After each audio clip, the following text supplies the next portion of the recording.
Okay, yoo yaa harka fuunee nageenyi badhaadhaa barattoota kiyyaa kan baha dhihaa kibba kaaba Oromiyaa jirtan hundumti keessanuu guutuu Itoophiyaa keessa jiraatanii namoonni afaan Oromiffaa dhageettan eessattillee dhaladhu eessallee ta'e afaan Oromoo kan dhageettan abbaa jiraatanii nageenyi kiyyaa bakka jirtan hundatti isin haadha qabu jecha ani barata warra barattoota kutaa 12ffaa xumuranii qabxii seensa yuunivarsiitii eeggachaa jiran niifi barnoota kana kennaan jira akkuma beekamu barnoota kutaa 12ffaa eega xumuranii duuba waggaa jalqabaa yuunivarsiitii join erga godhaniin duuba barnoota common course fudhataa turu jechuudha barattoonni waggaa tokko guutuu. Kanaaf isinis yeroo baay'ee barattoonni garan dhufan isinis warra karaa kana gara yuunivarsiitii dhufuuf qophii gubbaa jirtan waan ta'aniif barattoonni yeroo gara yuunivarsiitii kanaatti dhufanii waa'ee barnoota saayikooloojii yookaan barnoota saayinsii xiinsammuu kun haaraatti ta'a jechuudha. Yeroo baay'ee maal akka ta'e isin beekanii hubannaan isaas baay'ee hin qaban waan ta'eef saayinsichi waa'ee maali akka haasa'u maal akka of keessaa qabu waan hin beekneef isuma kana bu'uura godhachuudhaan barattoonni gaafa gara yuunivarsiitiitti dhufanii yuunivarsiitii join godhan koorsii kanaan faana haaraa akka wali hin taane akka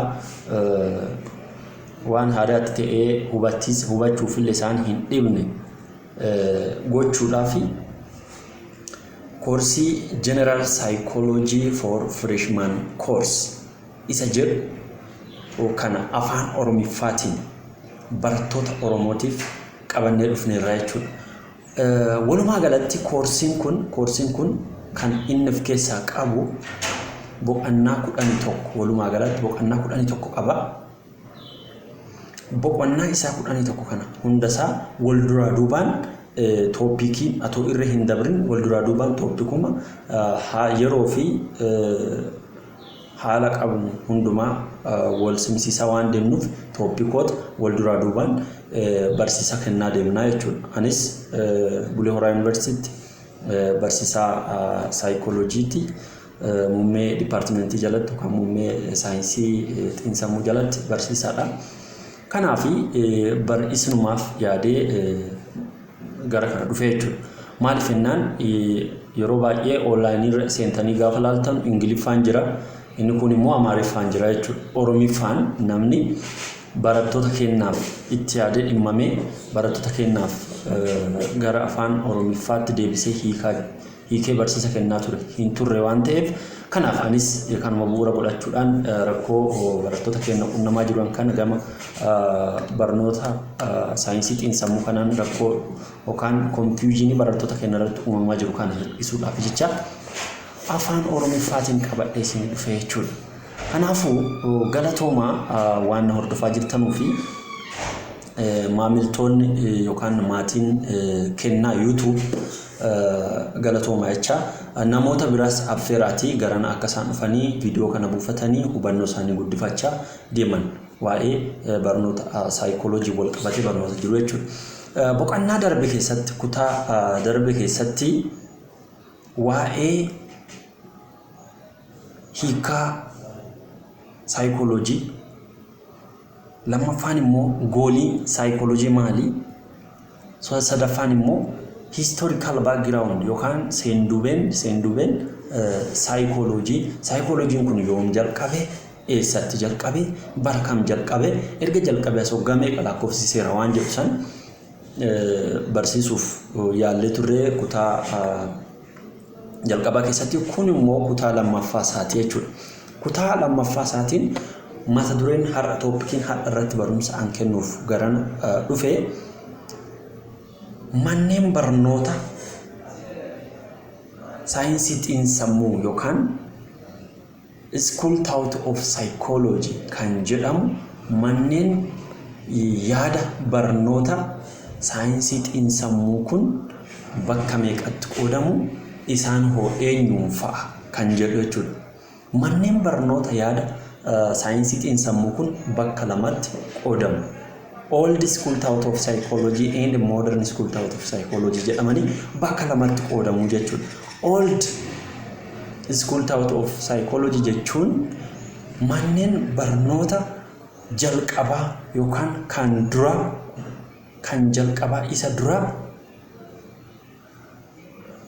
barnoota saayinsii manneen barnoota saayinsii xiinsammuu yoo ta'anu, modern school thought of psychology jechuun manneen yaada barnoota saayinsii xiinsammuu ammayyaa jechuudha.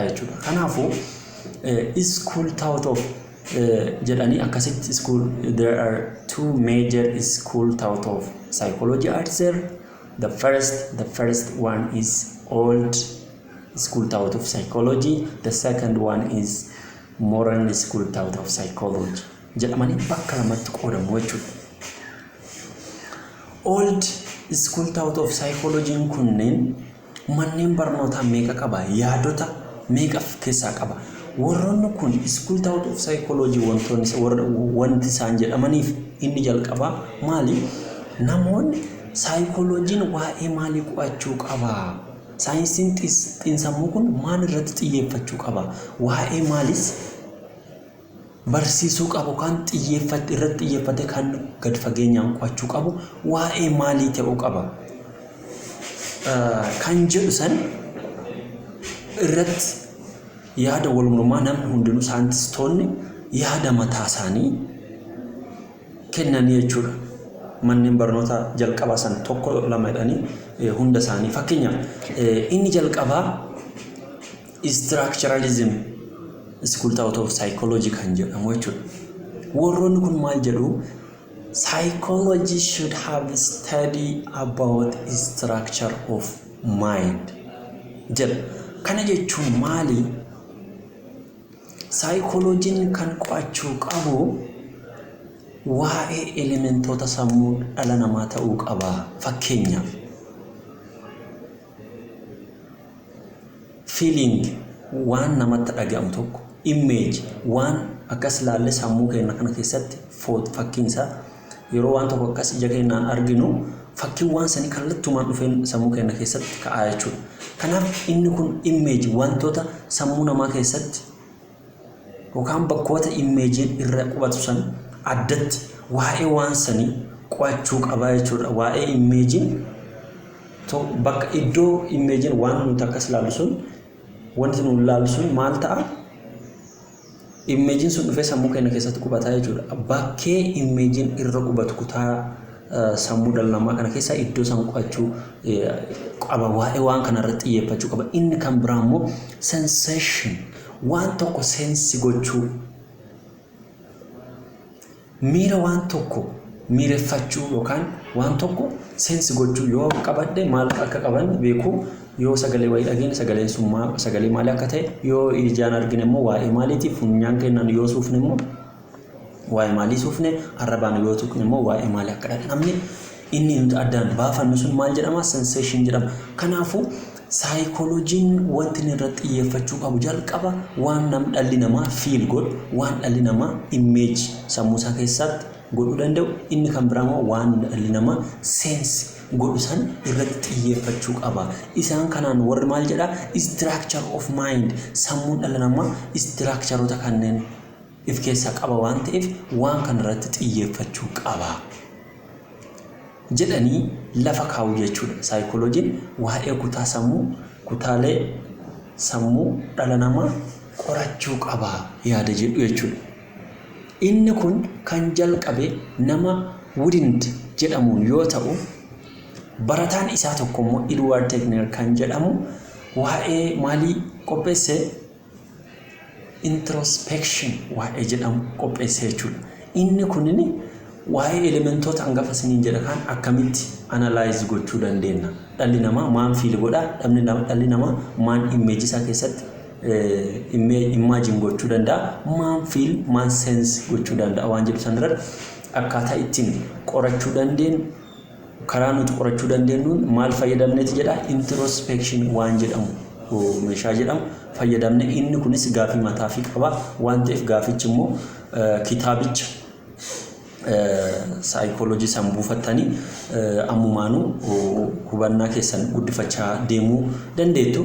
Kan biraa immoo inni lammaffaan old school thought of psychology jala jirra jechuudha. Inni jalqabaa structuralism, inni lammaffaan immoo functionalism kan jennuun san jechuudha. Functionalism maal jedha warroonni yaada functionalism kan raan godhan maal jedhu? Psychology must or should have study about function of the mind. Psychology yookaan saayinsiin xiinsammuu kun qo'achuu kan qabu yookaan qorachuu kan qabu waa'ee hojiilee yookaan functionoota hojiilee sammuu dhala namaa kun hojjetan san irratti xiyyeeffachuu qaba. Function jechuun hojiilee garagaraa yaaduu, xiinxaluu, maal gochuu, think, feel, imagine waan garagaraa jechuudha. Waa'ee waan kana maal gochuu qaba? Hojiilee san think gochuudhaaf, feel gochuudhaaf, imagine gochuudhaaf hojiilee sammuun dhala namaa hojjetu san irratti xiyyeeffachuu qaba psychology jedha. Inni kun immoo manni barnootaa kun yaadu kun create yookaan found kan godhame nama William James jedhamuun bara 1848 hanga 1910 yaadota raan godhamaa turanii jechuudha. Itti aanee kan jiru immoo sadaffaanii Gestalt psychology. Gestalt psychology say that psychology should have to study about the whole mind. Psychology qorachuu kan qabu akkan gaf structural yaada structuralism jala kaisun feeling, thought and image sense wantoonni nu goonu akkasitti qoqqoodanii waa'ee sammuu kan qorachuu qaba psychology akka jedhan san otoo ta'in psychology qorachuu kan qabu wantoota functionoota hojiilee sammuu keessatti hojjetaman hunda isaa adda tokkotti waliin qabee qorachuu qaba malee addatti kun feelingidha, kun thinkingidha, kun sense maali jedhee adda qoodee qorachuu hin qabu yaada jedhu kan of keessaa qabu jechuudha. Kanaafuu holism yookaan psychology should have to study about the whole mind.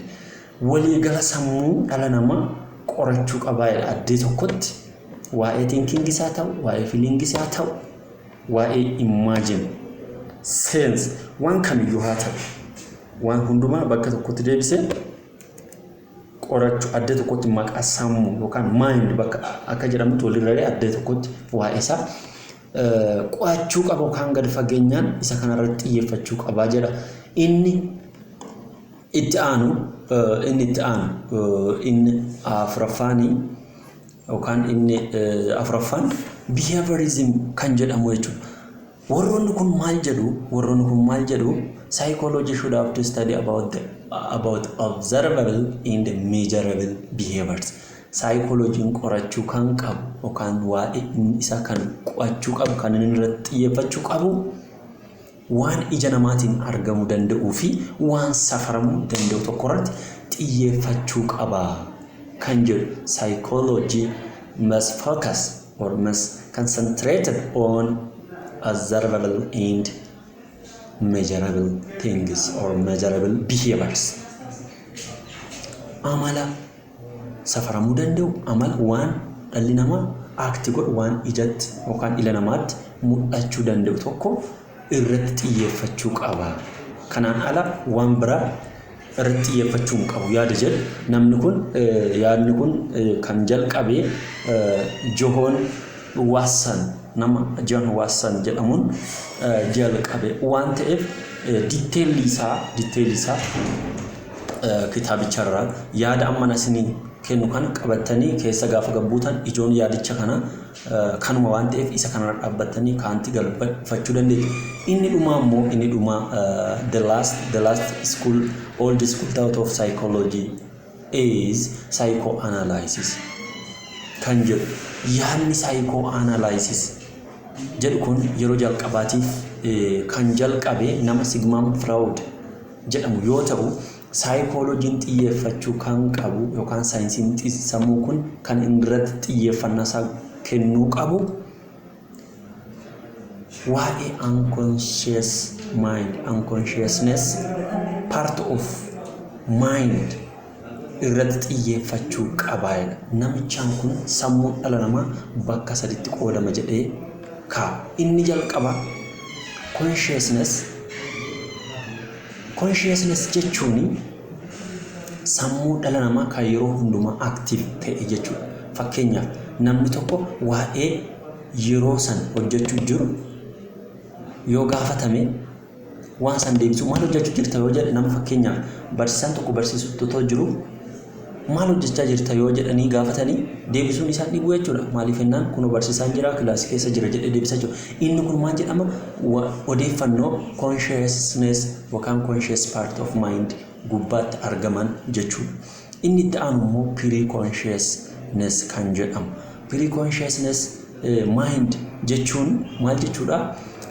Kutaa sammuu dhala namaa ta'ee kan odeeffannoo xiqqoo ishee yookaan diqqootti yaadanii ka'anii deebisanii qabachuu danda'an jechuudha. Fakkeenyaaf nama tokko yoo itti dhuftee akkasitti kaleessa ganama qursii maal nyaatte yookaan cireen kee maal ture?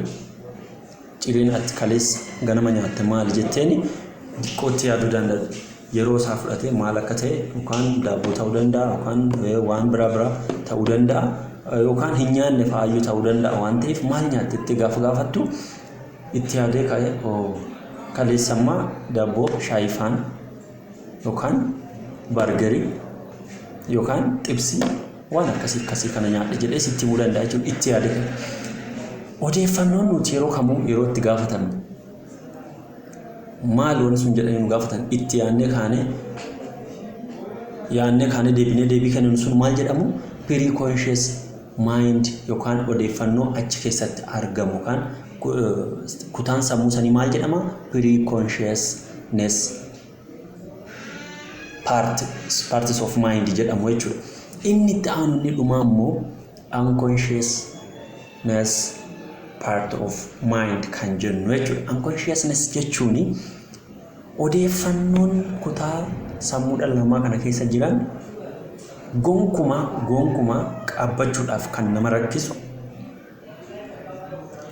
eenyuyyuu yoo gaafattan deebisuu isiniif kan hin dandeenye garuu sammuu dhala namaa san keessa ta'anii jireenya guyyaa isaa san irratti dhiibbaa kan geggeessan jireenya dhala namaa kan namoonni sochii guyyaan dhalli namaa godhu kana keessatti dhiibbaa fiduu kan danda'an. Wantoonni kun yeroo kam dhala sammuu keenya keessatti istoor ta'uu jalqaban yookaan biiwuldi ta'uu jalqabanii gaafa nuti dhaloota keenya waggaa dhalanne irraa kaanee hanga jahaatti umurii jiru keessatti sammuu dhala namaa kana keessatti istoor ta'aa ture jechuudha. Wanti kun odeeffannoon nuti qaabbachuu hin dandeenye kun eessa keessa tura? Unconsciousness part of mind keessa tura jechuudha. Kanaaf maal jedhaa fakkeenyaaf fudhannu fakkeenya salphaa yoo fudhanne waggaa kurnan hardhaa atin laaqanni kee maal ture jedhanii otoo si gaafatanii deebisuu hin dandeettu jechuudha.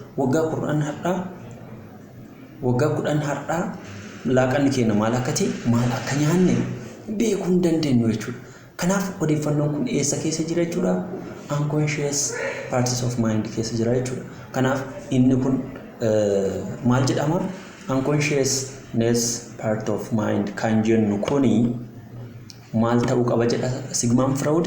Psychologiin qorachuu kan qabu waa'ee unconsciousness part of mind of human being ta'uu qaba jedha. Sammuu waa'ee kutaa sammuu dhala namaa kan odeeffannoon dhalli namaa yookaan namni dhuunfaa tokko qaabbachuu hin dandeenye kan garuu isa keessa jiru san isa san irratti xiyyeeffachuu qaba. Hidden wanti irratti xiyyeeffachuu qaba jedhee lafa kaa'aa jechuudha. Yaan unconsciousness parts of mind raangochuu danda'u odeeffannoo dhalli namaa gonkumaa qaabbachuu hin dandeenye yookaan yaadachuu hin dandeenye irratti xiyyeeffachuu qaba kan jedhu of keessaa qaba. Baay'ee galatoomaa.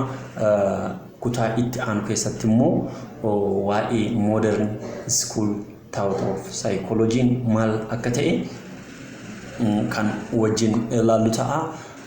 Galatoomaa waan na hordoftaniif horaa bulaa deebanaa baay'ee isin jaaladha. koomentichi jalatti immoo waan isin hin galle waan an sirreessuu qabu koomenti jalatti naa barreessaa. Like, comment, share and subscribe gochuu hin irraanfatina.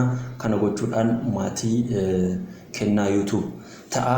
Namoonni biraas immoo karaa emailii kiyyaatiin naqunnamuu dandeettanii waa'ee waan kana wal qabatu irratti yaada dabalataa yaada kana gabbisuu danda'u kan biraa qabadhe jettanii kan yaadan yoo jiraate emailii abcd-galchuu@gmail.com irratti naqunnamuu dandeettu. Galatooma horaa bulaa deemaa. Ciao.